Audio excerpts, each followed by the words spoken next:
네, 시작하겠습니다. 안녕하십니까. 2016년도 교육행정직 지방직 문제 1번입니다. 통치행위에 해당하지 않는 것은 통치행위는 일반적으로 행정작용 안에 포함을 시키지 않습니다. 얘는 고도의 정치적 국가작용, 정치적인 국가작용이면서 사법심사의 대상으로 삼게 부적절한 거죠. 사법심사 대상에 해당하지 않는다. 이게 이제 통치행위인데, 첫 번째, 대통령이 사면권 행사입니다. 사면권 행사 보게 되면 김현철 씨가 떠올라야 되죠. 김현철 씨, 김영삼 전 대통령 아들입니다. 하급심 판례긴 하는데 서울행정법원 판례였었고요. 김현철 씨에 대한 특별사면 취소송이 들어간 바 있었고 통치행위이기 때문에 사법심사 대상 아니라고 그냥 각하를 시켰던 적이 있었습니다.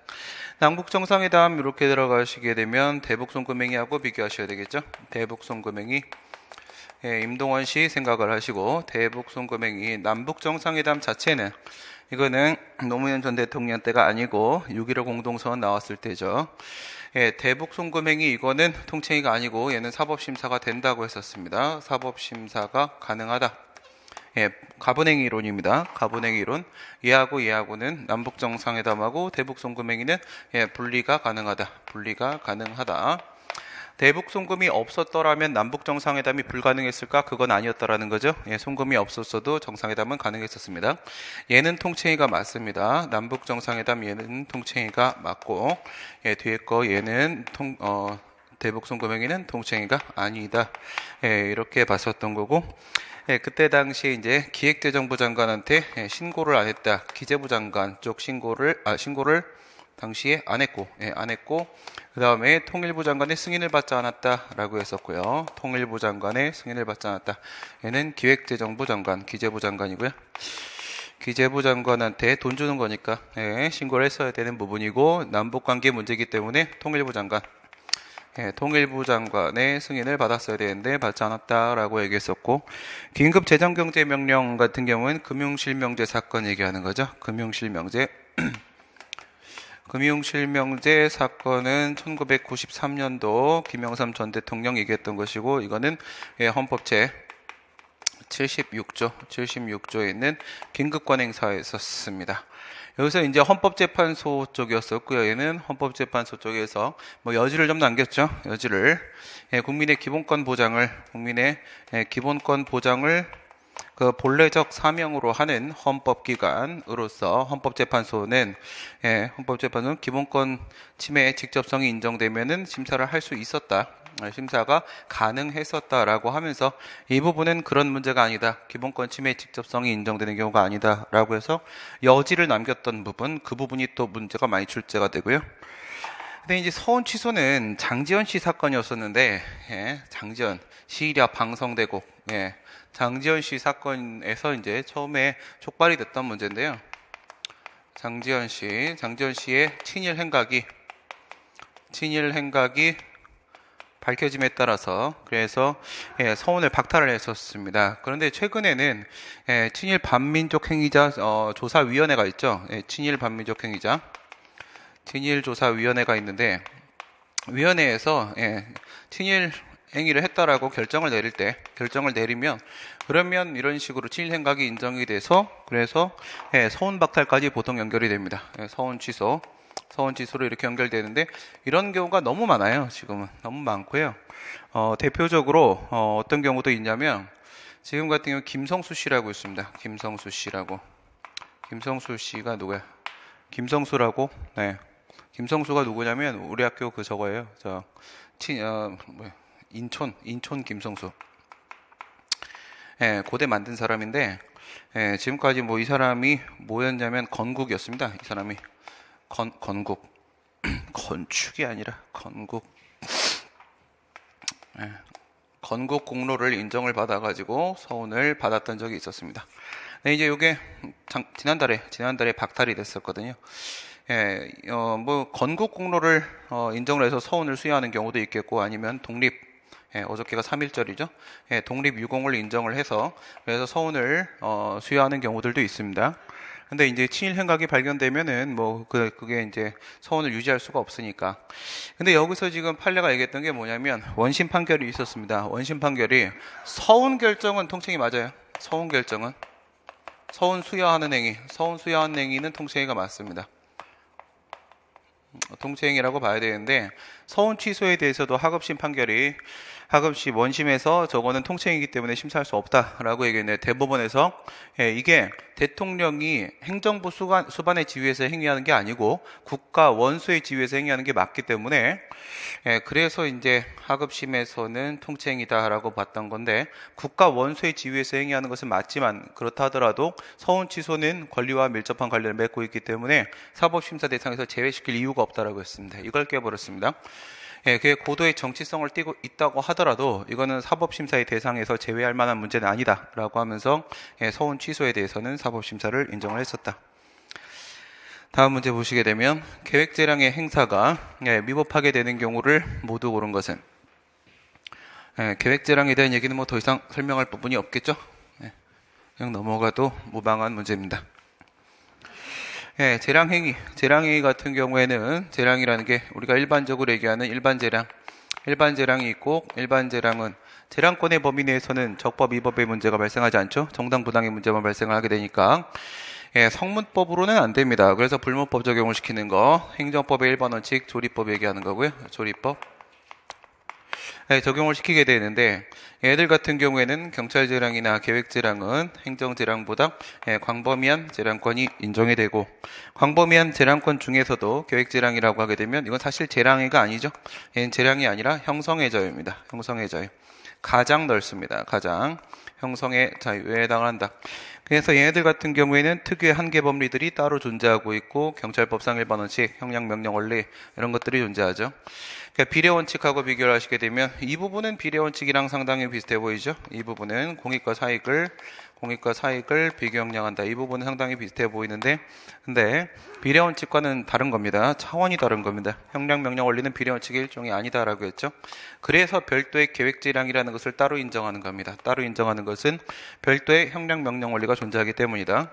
얘네들은 공익과 공익, 사익과 사익도 이렇게 비경량, 모든 이익을 다 형량을 하게 되고 여기서 형량을 전혀 하지 않는 경우에 발생하는 게 형량의 하자로 위협해지는 경우가 있는데 계획재량이 첫 번째 전혀 하지 않으면 형량을 하지 않으면 형량의 혜택 그 다음 형량을 하게 됐는데 중요한 관계이익을 누락시킨 경우에 형량의 흠결 그 다음에 누락 없이 전부 다 형량을 하긴 했는데 객관성과 정당성을 상실했을 경우에는 오형량 이렇게 해서 형량의 하자가 인정이 될 수가 있습니다. 그럼 여기서 첫 번째 얘기하고 있는 부분 이익형량을 전혀 하지 않는 경우 그냥 순서대로 그냥 깔아놓은 거예요. 문제가 얘 같은 경우에는 형량의 혜택이고요. 형량의 혜택 두 번째 고려 대상에 마땅히 포함시켜야 될 사항을 누락한 경우에는 형량의 흠결 세 번째 형량을 했으나 즉 객관성 정당성 이겁니다. 객관성 정당성이 결여된 경우에는 오형량 이렇게 세 개 다 포함될 수가 있겠죠. 계획재량이 행사에 위법하게 되는 경우 근데 계획재량은 보통 위법하지 않습니다. 위법성이 성공되는 경우 거의 없고 그래서 사후적으로 통제할 수가 없어서 사전적인 절차 통제가 계획 같은 경우는 사전적인 절차 통제가 더 중요하다 이렇게 보게 됩니다. 일반적인 행정재량과 비교하시면 그게 다르죠. 그래서 위에는 이 행정재량 같은 경우에는 행정법의 일반 원칙 위반 사유가 왕왕 발생하기 때문에 사후 통제를 중심으로 간다라고 하게 되면 실체의 문제를 중심으로 간다면 계획재량은 이게 있어도 이게 잘 인정이 안 돼요. 인정이 잘 안 되기 때문에 얘는 사전 통제가 중심이 되고 다시 말해 절차 통제가 그 중심이 된다라는 부분으로도 종종 출제가 됩니다.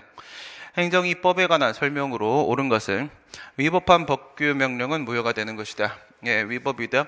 헌법이나 법률에 위반되는 경우를 말하는 것이겠죠. 그래서 법규 명령이라고 하게 되면은 법규 명령은 물론 이건 지금 내용이 법규명령 형식의 행정규칙 얘기하는 거 아닙니다. 내용이 법규명령인 경우를 전제로 깔아서 지금 얘기를 하는 거죠. 내용이 법규명령인 경우. 이런 경우는 법규, 행규법규 두 가지가 있을 수 있겠죠. 법규명령 형식의 법규명령이 있을 수가 있겠고, 그 다음에 행정규칙 형식의 법규명령, 내용이 법규명령이 됩니다. 물론 밑에 건 이거 자체로 써되는 건 아니고요. 이거는 법령 보충적 규칙, 위임을 전제로 해서 이야기가 돼야 되겠고, 했을 때 내용이 권리 의무에 대한 사항을 규율을 하고 있다 이렇게 하게 되면은 다시 이거를 세 개로 이렇게 나누죠. 나눠가지고 일반적인 법규명령, 전형적 법규명령이 있을 수 있겠고, 집행적 법규명령이 있을 수 있겠고, 처분적 법규명령이 있을 수 있겠고, 이렇게 나눠지겠죠. 그래서 이제 이게 행정행위냐, 그 다음에 그게 처분이냐 이렇게 나누시게 되면은 행정행위가 아니고 행정행위인데 처분이 아니고 처분인데 처분이다 이렇게 돼갖고, 여기까지가 처분적 법규명령, 이게 광의의 처분적 법규명령, 얘가 항고소송의 대상이 되겠죠. 이렇게 들어간다 하게 되면은 위협한 법규명령입니다. 위협한 법규명령 이제 기본적으로 어디를 얘기하는가요? 일반적인 법규명령 여기를 얘기하는 겁니다. 얘네들 같은 경우에는 얘네 두 명은 공정력이 있습니다. 공정력이 있기 때문에 취소 사유라는 게 존재할 수가 있는데, 통상적으로 이렇게 법규명령 이렇게 말을 하게 되면 이 법규명령은 전형적 법규명령 말하는 겁니다. 전형적 법규명령 의미하는 것이고, 일로 들어가게 되면 얘는 공정력이 없죠. 얘는 공정력이라는 게 존재할 수가 없기 때문에 위법하면, 즉 헌법이나 법률에 위반되면 그 자체로서 바로 무효다 이렇게 봐셔야 되고, 불령은 총리령의 위임의 범위 내에서 제정돼야 된다. 이건 말도 안 되는 소리 하고 있는 거고요. 불령과 총리령은요, 불령이 총리령하고 동위인 것인가, 아니면 총리령이 우위인 것인가, 뭐 이런 논의가 있긴 있는데, 무의미하다고 했습니다. 아무 의미 없어요. 얘네들은 충돌이라는 게 존재하지 않습니다. 충돌해야지 누가 효력이 우위인가, 이런 문제가 생길 것인데, 둘 다 시행규칙이잖아요. 둘 다 시행규칙이기 때문에 법률에서 총리령에다가 위임을 하거나 불령에다가 위임을 하거나 양쪽 둘 중에 한쪽을 선택합니다. 선택해서 한쪽에만 주는 거예요. 한쪽에만 위임을 하는 거니까 두 개가 같은 영역에서 함께 병존하는 경우가 존재할 수가 없어요. 병존하는 쪽이 존재할 수 없으니까 충돌이 없고, 충돌이 없기 때문에 누가 효력이 우위인지도 필요 없고, 그다음 자기들끼리 위임하는 건 아닙니다. 자기들끼리 둘 중에 한 명만 살아남는 거예요. 얘가 태어나면 얘는 안 태어나는 거고, 얘가 태어나면 얘는 안 태어나는 거기 때문에 서로 같이 살아서 있는 시간이 없습니다. 서로 위임하는 경우 없고요. 불령의 형식으로 정해진 제적 행정처분 기준은 법규명령이다 이렇게 들어왔는데, 요건 지금 요거랑 다른 얘기죠. 이쪽 같은 경우에는 내용이 법규명령이라는 전제를 깔아놓은 것이고요. 제재적 처분 기준이라고 했죠. 지난 시간에 처분 기준이라는 표현이 나오면 내용의 행정규칙이라고 했고요. 지금 형식이 지금 불령이라는 법규명령으로 들어와 있는 상태죠. 그렇다면 얘는 법규명령 형식의 행정규칙이 되는 겁니다. 법규명령 형식의 행정규칙 이렇게 되게 되는 것이고, 그러니까 위에 거하고는 비교할 수 있는 문제가 아닙니다. 얘는 이런 식의 구도가 나오지 않는다라고 했죠. 내용이 행정규칙, 사무처리 기준을 정하고 있다. 이렇게 들어가면 이거는 이제 시행령, 시행규칙 차별하는 거죠. 판례가. 시행령, 대통령령이면 법규명령으로 보고, 총리령이나 불령, 시행규칙이면 법규명령이 아니라 행정규칙으로 보고 있습니다. 법규명령이 그에 따른 처분 없이라는 것은요, 별도의 법집행행위 없이 얘기하는 거죠. 별도의 집행행위 없이, 법집행행위가 없다. 집행행위 없이 직접 국민의 권리를 제한하는 경우에, 제한까지 바로 들어와 버렸네요. 그렇죠? 바로 들어와 버렸는데, 이런 경우에 항고소송의 대상이 될 수 있다. 처분적 법규명령 얘기하는 거죠. 처분적 법규명령 얘들 얘기하는 겁니다. 얘들이면 항고소송의 대상이 될 수 있다. 처분이 맞다라고 했죠. 항고소송의 대상. 이렇게 정리를 하시면 되겠습니다. 그 다음 4번 보시게 되면은 행정법의 법원입니다. 행정법의 법원. 집 얘기하는 거 아니고 근원원자 쓰는 법원 얘기하는 것이고, 무엇이 법인가 이거죠. 법원이라는 것은 법의 인식 근거, 어디까지를 법이라고 볼 것인가, 이 문제가 되는 것이고, 대법원의 확정 판결의 효력은 성문법보다 우선한다. 시중에 있는 해설집 이런 건 절대로 보지 마십시오. 제 수업만 믿으시기 바랍니다. 해설집은 거의 3분의 1 정도 틀려 있습니다. 3분의 1 정도 강사님들 답이 거의 다 틀렸어요. 거의 다 이제 확인을 해가거든요. 너무 많이 틀려가지고 그거 보시면 여러분들이 구별이 안 되실 겁니다. 뭐 이런 문제 같은 경우에도 뭐라고 얘기하냐면, 어떻게 불문법이 성문법보다 우선인가, 이런 식으로 얘기를 해요. 불문법이 어떻게 성문법보다 우선인가? 불문법이 성문법보다 우선이잖아요. 뭐가 문제가 됩니까? 안 그래요? 만약에 대통령령이 있습니다. 그런데 법률적 효력을 가지고 있는 불문법이 있습니다. 누가 이깁니까? 불문법이 이기잖아요. 그렇죠? 헌법적 효력을 가지고 있는 불문법이 있습니다. 누가 이깁니까? 법률도 이겨버립니다. 불문법이. 당연한 거 아니겠습니까? 그렇게 접근하는 문제가 아닌 건 법이 아니잖아요. 대법원의 확정 판결은 법이 아닙니다. 법이 아니기 때문에 뭐를 인정 안 하는 거야? 판례법을 인정 안 하는 겁니다. 이제는 아예 믿을 게 세상에 없다는 게 거의 이제 확실해져 가고 있습니다. 이제 거의 다 체크가 다 돼가는데, 판례는 법이 아니잖아요. 판례는 영미법 쪽에서 법이 되는 것이지, 그러니까 정답을 알고 있기 때문에 설명이 가능한 그런 식의 접근을 하니까 틀리는 겁니다. 설명이 돼야지 정답을 찾는 거죠. 여러분들은 정답을 알고 시험 보는 게 아닌 겁니다. 문제를 보고 찾는 겁니다. 판례는 법이 아닙니다. 판례는 법이 아니다. 그러니까 우리 같은 경우에는 이제 지금은 물론 공법과 사법 이런 것도 거의 경계가 무너져 가고 있고 그렇긴 하겠지만은, 우리는 대륙법을 따르다 보니까 성문법이 우선이고 성문법 적용하고 없으면 불문법 보충하는 거죠. 영미는 어떻게 들어가요? 영미는 불문법 먼저 적용시키고 성문법으로 보충하는 거꾸로 관계입니다. 거꾸로 관계고 걔네는 판례가 법이에요. 그게 걔네들의 불문법 원칙입니다. 근데 우리는 법이 아니기 때문에 우선이고 나발이고 이런 게 없는 겁니다. 중앙선거관리위원회 규칙. 이거는 아예 헌법에서 인정을 하고 있는 거죠. 얘는 시행령 있을 수 있겠고, 대통령령, 그다음에 시행규칙, 총리령, 부령 있을 수 있겠고, 뭐 대법원 규칙, 헌법재판소 규칙, 헌재 규칙, 국회 규칙, 그다음에 저거 중앙선거관리위원회 규칙, 중선관위 규칙, 여기까지가 헌법이 제시하고 있는 법규명령의 형식이죠. 헌법이 아예 법규명령이라고 인정을 해버렸고요. 그리고 실질적 법치주의하에서는 법규명령도 법으로 인정하고 있고요. 그러면 행정법의 법원이 맞는 거죠. 맞는 거고, 지방자치단체의 학생인권 조례, 조례하고 조례안도 막 다 구별 안 하고 막 엉망진창 막. 이거 전라북도 건데요. 전라북도 거. 전북 거고 이거 자치조례입니다. 자치조례야 지방자치법 제22조를 근거로 해서 인정되는 당연히 법규명령이죠. 당연히 법이 되는 것이고요. 자치조례, 자치법규에 해당합니다. 행정법의 법원 맞죠? 성문법원입니다. 성문법원. 순서 그대로 기억하시면 되겠죠. 성문법원에 해당을 하는 것이고, 헌법, 법률, 대통령령, 총리령, 부령, 광역조례, 광역규칙, 기초조례, 기초규칙, 여기까지가 성문법이죠. 처분이 위법하다고 하더라도 그 처분이 수차례 반복적으로 행해졌다, 행정관행이 성립됐다라는 얘기죠. 행정관행 수차례 반복적으로 행해졌다면 그러한 처분은 행정청에 대해서 자기 구속력을 갖고 있다. 지금 이거는 불문법으로서 조리법 얘기하는 거잖아요. 이거 느낌 딱 오지 않습니까? 여기에서 지금 조리법 얘기한 거고요. 지금 여기서 얘기한 거는 얘는 판례법 얘기를 하고 있죠. 판례법 인정 안 된다. 지금 관습법은 언급이 안 되고 있는 상황이고, 그다음에 여기서 나오고 있는 거는 이제 명령이죠. 명령. 국가기관이 제정하는 법규명령, 명령 얘기하고 있고, 3번에서 얘기하는 건 이제 자치법규 이렇게 해서 법원과 관련된 내용들을 한번 쭉 나열을 해주고 있는 겁니다. 그 중에 뭐가 옳고 뭐가 틀린지를 찾아보라고 이제 전반적으로 한번 가발을 하고 있는 그런 상황이 되는 거죠. 그 다음 문제 보시면, 행정법의 효력에 관한 설명으로 옳지 않은 것은, 특정 지역만을 규율 대상으로 하는 법률은 무효이다. 그런 건 있을 수가 없다. 그러면 우리나라 영토 전체를 대상으로 해야 됩니까? 그럼 우리나라 영토는 북한까지인데요? 그럼 북한에 대한 법도 우리가 적용을 할 걸 따로 만들어야 됩니까? 그런 건 말이 안 되는 거고요. 그런 문제가 아니라 특정 지역입니다. 특정 지역. 북한과의 관계는 우리가 행정심판 그러면 이중적 기능을 수행하듯이 북한과의 이중적 관계입니다. 이중적. 한쪽으로 편향되게 생각하면 그럼 전쟁 납니다. 지금 여기서 생각하는 부분 같은 경우에는 예를 들어서 아이고 길어지는데, 말로 합시다. 제주특별자치도법이라고 있잖아요. 제주특별자치도법. 제주특별자치도 설치 및 국제 자유도시 조성에 관한 특별법이라는 게 있습니다. 특별법.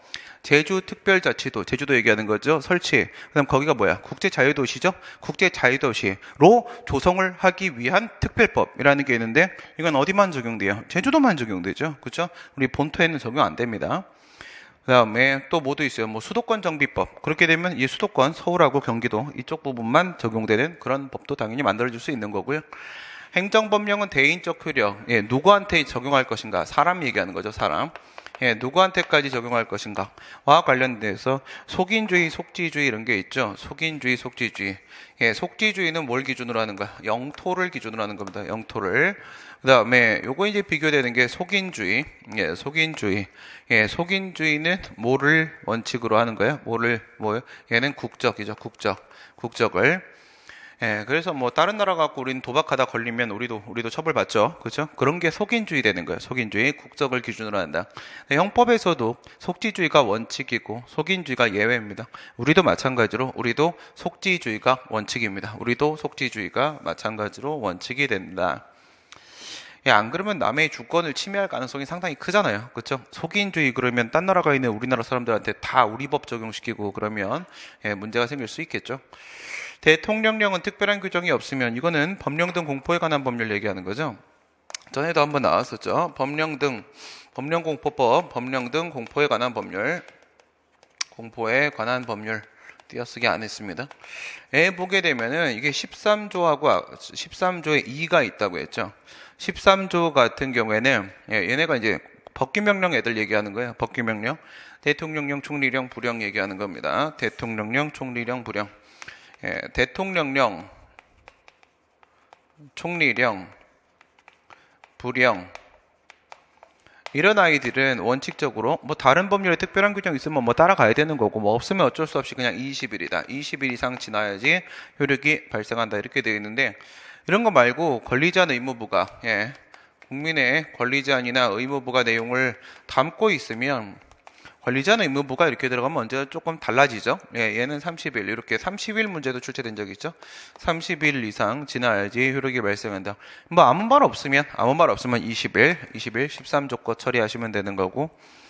예, 개인의 신뢰보호의 요청, 신뢰보호라는 부분은 뭐야? 국법에 대한 국민의 신뢰보호 얘기하는 거죠. 국법에 대한 국민의 신뢰보호.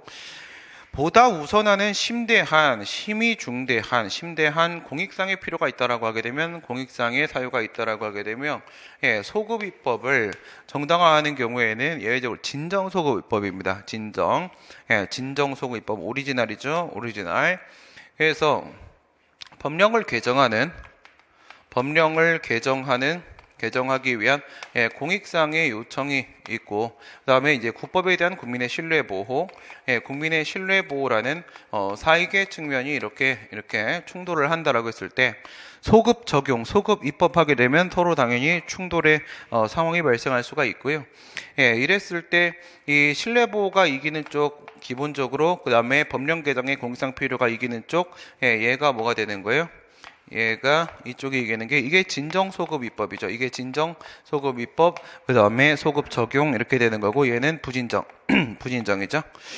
그러니까 법령 개정돼서 시행될 때까지 사실관계나 법률관계가 이미 완성된 경우에 해당하는 것이고 밑에는 미완성이죠. 미완성. 현재 계속되고 있는 경우에 있어서는 공익이 더 크고 이쪽은 사익이 더 크고 그렇게 된다라고 봐야 되겠지만 이게 절대적인 건 아니라고 했죠.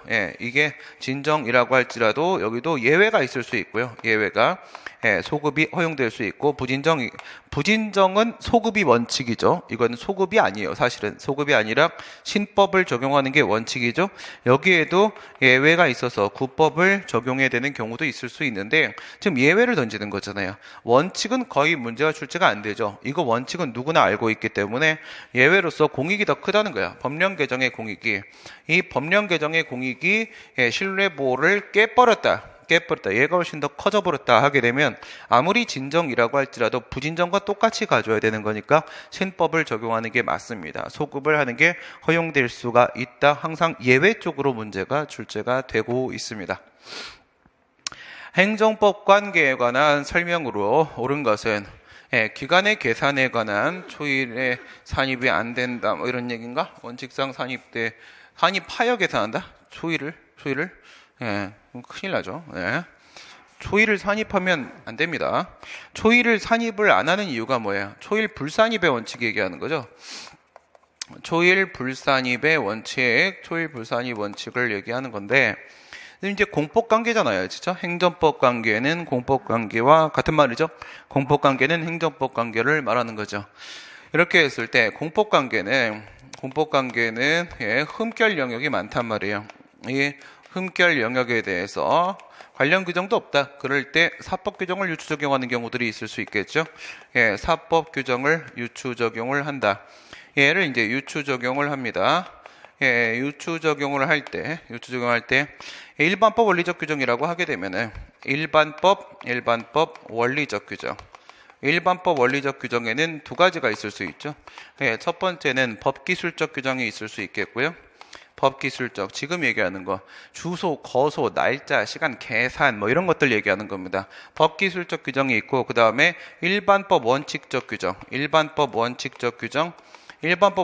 규정이라고 하게 되면 부당이득, 신의성실, 권리남용 이런 것들 말하는 겁니다. 예, 이런 것들은 이 공법관계가 권력관계냐 비권력관계냐, 예, 권력과 비권력을 불문하고 다 되죠. 다 유추 적용을 허용을 하게 됩니다. 다만 이제 뭐 상법 41조 같은 이해 조절적 규정 같은 경우에는 비권력적 공법관계, 지네들 사법관계랑 비슷한 대등한 지위, 여기에는 적용되지만 여기에는 적용이 안 된다. 그건 이해 조절적 규정이고, 여기 일반법 원리적 규정으로 이 중에 뭐예요? 이 부분의 기간 계산입니다. 기간 계산에 대한 지금 문제이니까, 그러니까 지금 사법에 대한 논의가 나올 수는 있는 것이고, 그 다음에 초일을 불산입하는 게 원칙입니다. 아니면 이렇게 계약하면서 이건 공법관계구나. 예, 기간 계산을 들어가는데 만약에 23시 59초면 어떡할 거예요? 그러면 1초 지나면 하루 지났다 이래 버릴 거예요? 말이 안 되는 거잖아요. 그렇죠?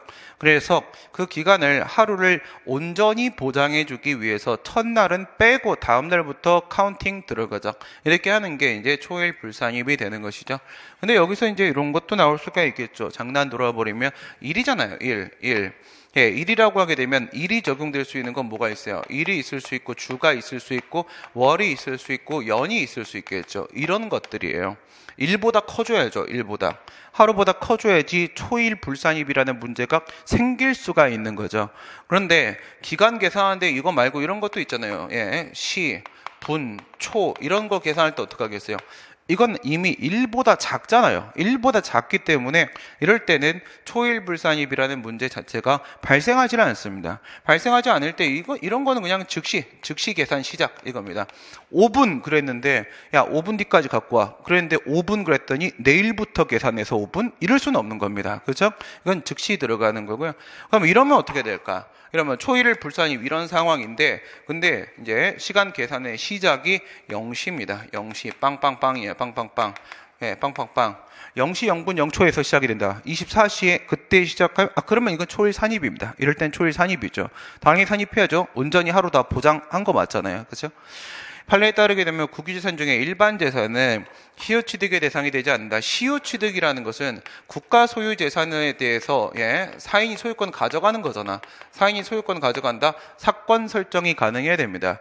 국유재산법이든 공유재산 및 물품관리법이든지 간에 행정재산, 행정 목적으로 사용하는 재산에 대해서는 사건을 설정할 수 없다라고 되어 있습니다. 사건 설정이 안 된다는 거죠. 그러니까 일반 재산은 사법관계죠. 사물, 여기에 대해서는 시효취득이 가능한 거죠.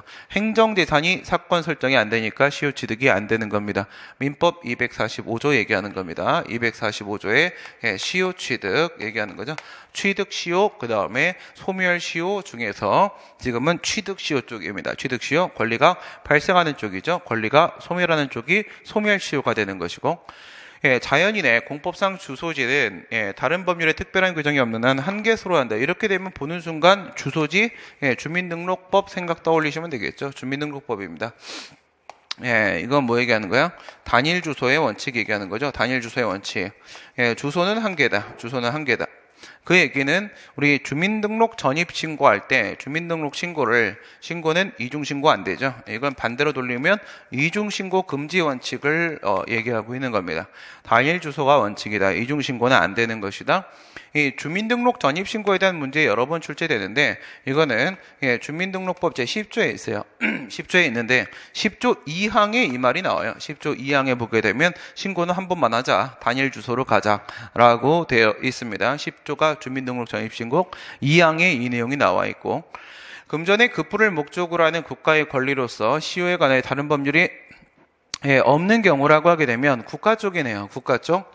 예, 국가 이래 버리게 되면 이건 지금 민법 얘기하는 거잖아요. 민법에는 10년으로 되어 있는데 요건 소멸시효네요. 그렇죠? 소멸시효. 그러니까 위에 있는 거 2번은 취득시효 얘기하고 있는 거고 얘는 취득시효.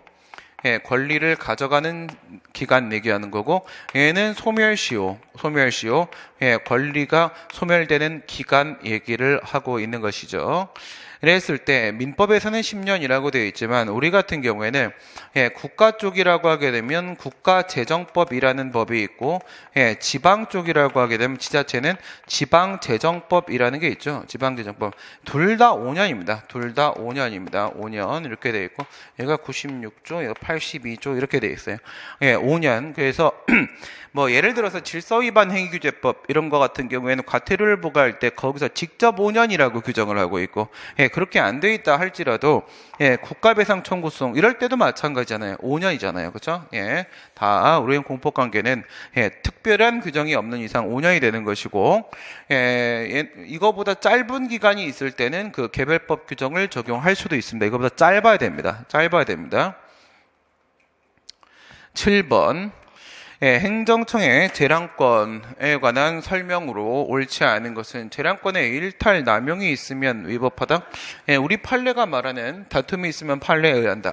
우리 판례가 말하는 재량의 일탈 남용은 일탈 남용이 아니죠. 걔네들은 일탈 남용이 뭔지 잘 모르죠. 판례는 예, 그냥 뭉뚱그려서 돌아다니는 것이고 걔네들 말에 의하게 되면 일탈 남용은 재량의 하자입니다. 재량의 하자. 예, 재량의 하자는 사실 예, 첫 번째 재량의 영으로의 수축 위반도 있을 수가 있겠고 두 번째 재량의 해태도 있을 수가 있겠고 세 번째 재량의 일탈도 있을 수가 있겠고 네 번째 재량의 남용도 있을 수가 있습니다.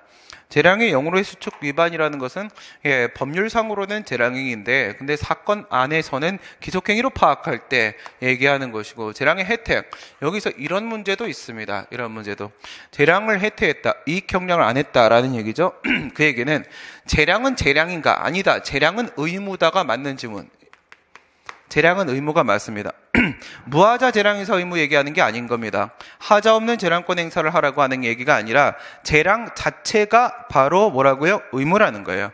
재량은 예, 반드시 행사해야만 하는 겁니다. 의무사항이 되는 거고 예, 일탈 얘는 뭐야? 얘는 외적 한계를 일탈한 것이고 얘는 내적 한계를 일탈한 거죠. 이건 성문법이고 이건 불문법으로 행정법의 일반 원칙 얘기하는 겁니다.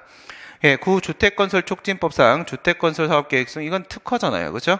예, 행정법에서 이렇게 사업 나오게 되면 공공사업이고 그에 대한 승인은 특허니까 당연히 재량행위다. 재량행위로 파악이 될 테고 예, 세 번째는 러브호텔 사건 얘기하는 거죠. 러브호텔 사건 예, 러브가 있고 그 다음에 호텔이 있지 않습니까? 그래, 이거예요. 러브호텔 사건 예, 예, 쾌락이죠. 쾌락 위락시설 예, 호텔 잠자야죠. 숙박시설 이거 들어가는 겁니다. 라브 앤 호텔 사건에서 위락시설, 숙박시설 이런 경우에 있어서 판례가 건축허가, 가학상 허가임에도 불구하고 예, 그것을 재량이라고 파악을 해버렸어요. 그런 걸 우리가 재량허가라고 부릅니다. 재량허가. 특허는 재량행위의 성격을 띠고 허가는 기속행위의 성격을 띈다라고 일반적으로 보는데 저때 이제 허가인데 재량이라고 얘기를 해버려서 깜짝 놀랐던 사건이죠. 예, 그럴 수밖에 없는 상황이어서 그랬던 건데 그 다음에 이제 지금 건축법 11조 사항이 만들어진 겁니다. 이 러브호텔 때문에 건축법 제11조 사항이 러브호텔을 그대로 반영하고 최근에 이게 또 진화 발전하고 있습니다. 11조 사항이 했을 때 이 위락시설, 숙박시설 같은 경우에 뭐를 고려해서 주변 환경 고려하라고 했습니다. 주변 환경. 아무데나 러브호텔 집어넣지 말고 주변 환경. 예, 주변 환경의 종류엔 두 가지가 있다라고 말을 했고, 예, 먹고 사는 거, 예, 주거 환경에 대한 문제가, 그 다음에 애들 공부시키는 거, 교육 환경에 대한 문제 합쳐서 주변 환경 고려해가지고 거부할 수도 있다라는 재량 허가의 이게 지금 명문의 규정이 들어와 버렸고요. 사실의 존부에 대한 판단에는 재량권이 인정될 수가 없죠. 당연히 없죠. 예, 사실의 존부에 대해서 그 같은 사실이 있는지 없는지 이건 객관적 사실입니다. 객관적 사실의 판단에 재량이란 건 존재할 수가 없고, 그래서 사실 오인이라는 게 있는 거죠. 재량권을 행사한 경우에 위법하다. 이거는 보통 잘 모릅니다. 학생들이 우리만 알고 있는 부분이죠. 비평신자 목동부실사입니다. 비평신자 목동부실사 이걸로 뚫어버리는 방법이죠. 여기 뭐 사 있잖아요. 사 비례원칙, 평등원칙, 신뢰부원칙, 자기우속원칙, 목적위반, 동기부정, 부당결부금지원칙, 실권의 법리, 사실오인 있지 않습니까? 사실오인 이것도 뭐에 해당한다? 재량의 남용사유에 해당한다 이겁니다. 8번입니다. 행정행위의 부관에 관한 설명으로 옳은 것은 부담의 사후 변경은 어떠한 경우에도 허용되지 않는다 이렇게 얘기를 하고 있는데, 뭐 부관의 미법성에 대한 얘기 한번 쭉 꺼내 보려고 지금 폼을 잡고 있는데, 어디서 폼을 잡아, 그렇죠? 폼 잡다가 아주 혼나 아주 그냥 폼을 잡지 말고 부관의 한계입니다. 부관의 한계. 부관의 한계는 첫 번째 부관으로서의 한계가 있을 수 있고 행정행위로서의 한계가 이렇게 있을 수 있겠죠. 여기서 이제 세 개, 항상 3개가 제일 중요한 거지. 그래서 항목간 영내법이었잖아요. 항목간 영내법.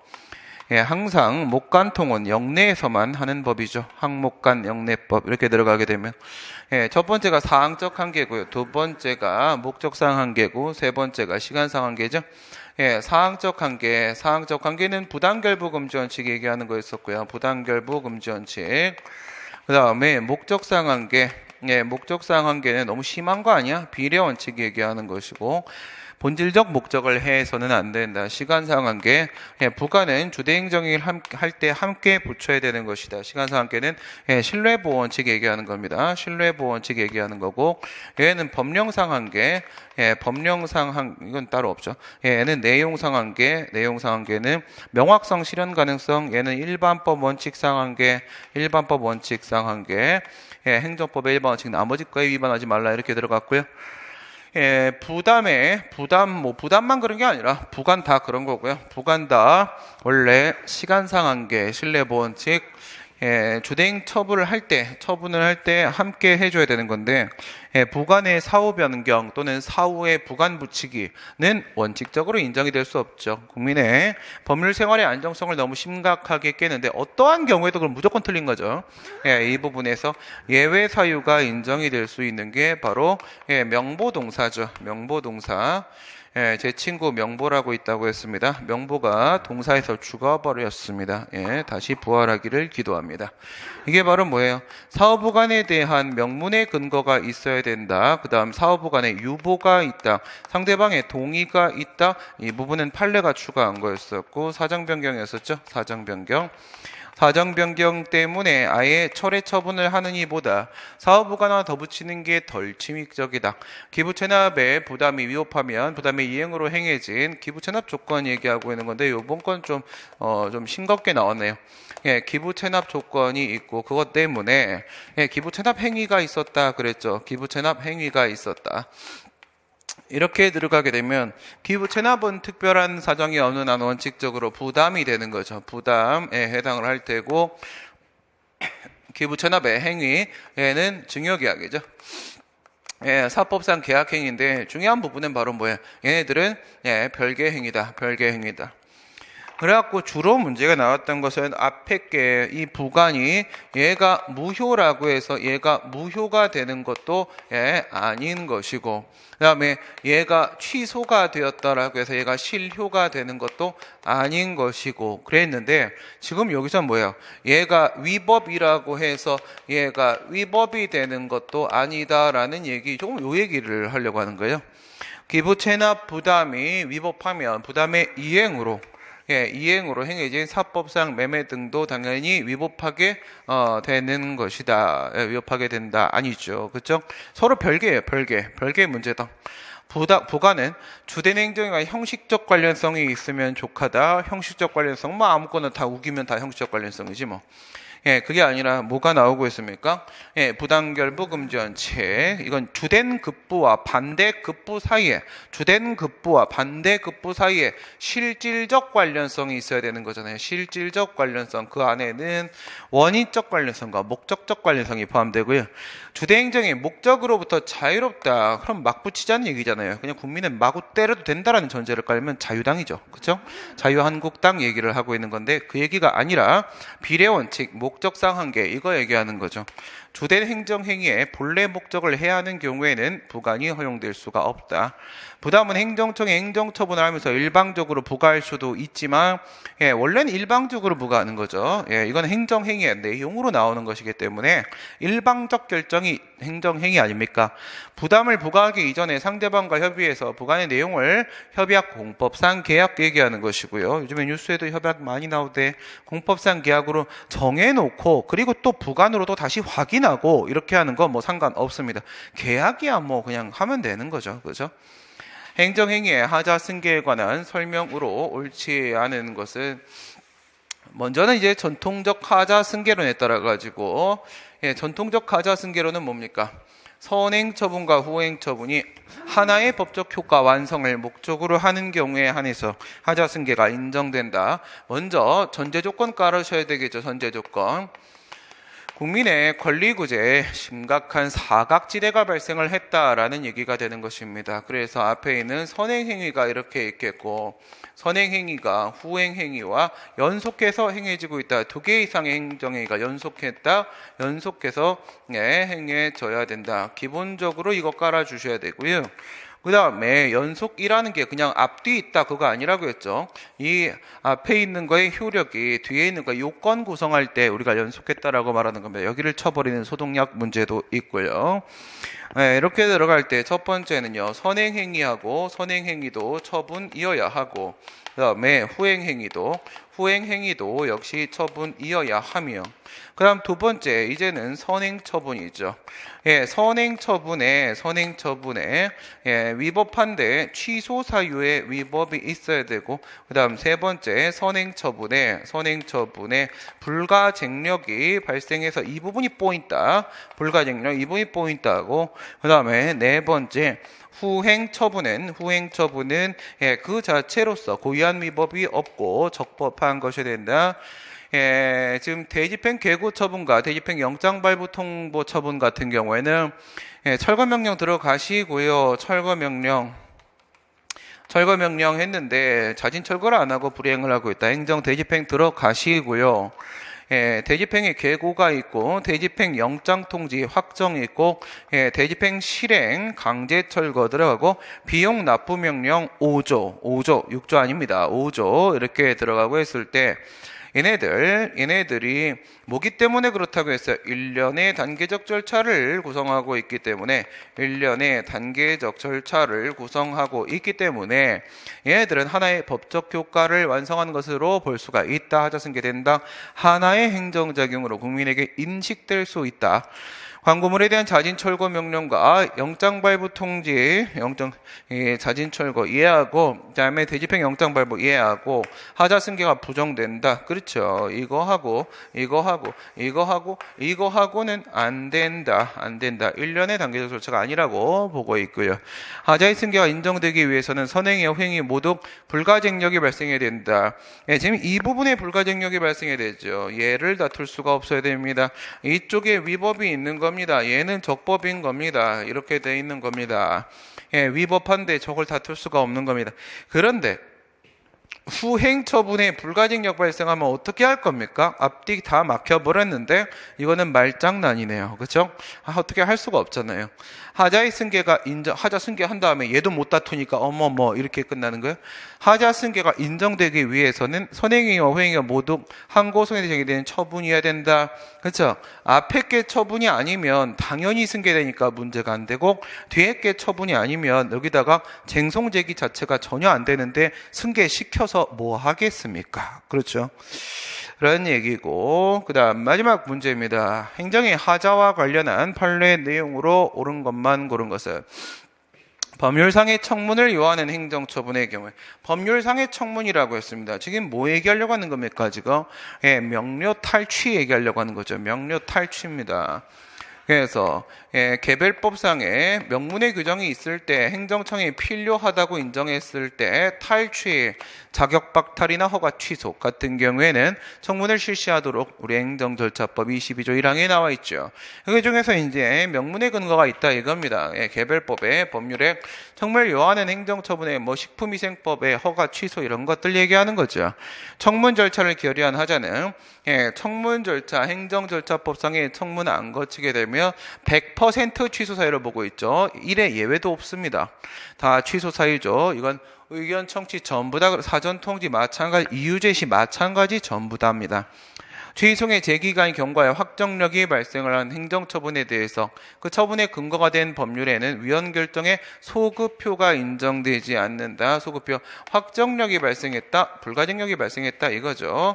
그래서 당해 처분하고 그 다음에 동종 처분하고 동종 사건, 당해 사건, 동종 사건, 그 다음에 병행 사건, 그 다음 일반 사건 이거였죠. 이거 너무 많이 나왔죠.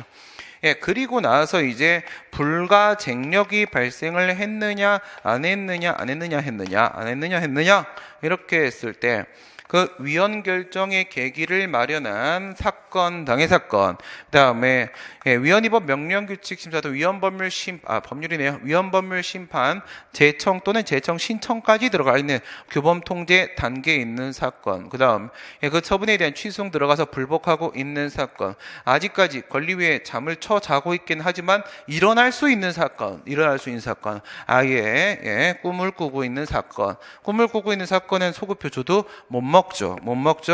왜 못 먹는다고 보는 거야?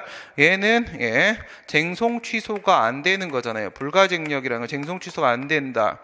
그런데 저 소급표를 인정한다고 해봐야 취소 사유라고 보는 것이 대법원 입장이기 때문에 얘는 줘도 못 먹는다, 안 주죠. 과세처분의 근거법률 규정에 대해서 위헌 결정이 내려진 후라도 조세채권의 집행을 위한 체납처분은 유효하다. 이것도 너무 많이 나오고 있는 얘기죠. 과세처분이 있다. 과세처분이 있는데 그 근거법률이 있는데 그 근거법률에 대해서 뭐가 나왔다고? 위헌 결정이 나왔다 이거죠. 얘가 위헌이다. 위헌 결정이 나왔다 이겁니다. 그리고 나서 이거에 대해서 지금 강제징수가 들어가려고 한다. 집 체납처분이겠네요. 독촉하고 그 다음에 체납처분 절차 들어가죠. 독촉, 압류, 공매, 청산 이렇게 들어가시게 되면 여기서부터 여기까지가 체납처분 절차가 되는 것이고 체납처분 절차 이에 대해서는요 얘들은 뭐가 된다? 통으로 무효다. 전부 무효인 이유는 위헌 결정의 기속력에 위반되는 행위이기 때문이다. 여기까지입니다. 오늘 여기까지 하도록 하겠습니다. 수고하셨습니다.